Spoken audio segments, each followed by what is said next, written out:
এই লাজু, তুই আমাকে ভালোবাসিস তো বল। এমনটাই বলতে থাকে সুদেব লাজুকে। পুরোটা জানতে ভিডিওতে লাইক দিয়ে চ্যানেলটা সাবস্ক্রাইব করে দেখতে থাকুন। কোণে দেখা আলো সিরিয়ালের আগামী পর্বে আমরা দেখতে পাবো বনলতা তার মায়ের সাথে ফোনে কথা বলতে থাকে।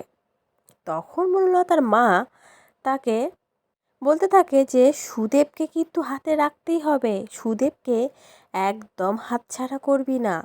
সুদেবই এখন হবে আমাদের তুরুপের তাস। সুদেবকে দিয়েই আমি ওদেরকে এমন শায়েস্তা করব না যে বেটারা পালাবার পথ খুঁজে পাবে না। তারপরে অন্যদিকে আমরা দেখতে পাই সুদেব লাজুকে বলতে থাকে, লাজুর হাত দুটো ধরে নিজের হাতের মধ্যে নিয়ে বলতে থাকে, তুই আমাকে ভালোবাসিস তো লাজু, বল। লাজু উত্তর দেয় হ্যাঁ।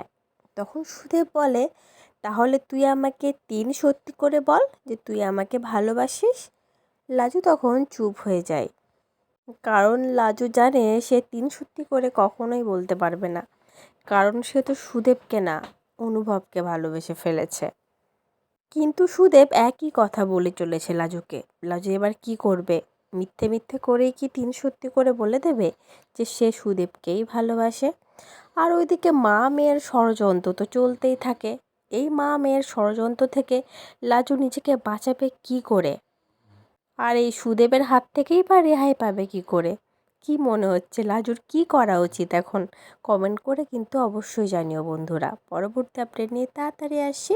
সঙ্গে থেকো, সাথে থেকো, চ্যানেলটা সাবস্ক্রাইব করে দিও। ধন্যবাদ।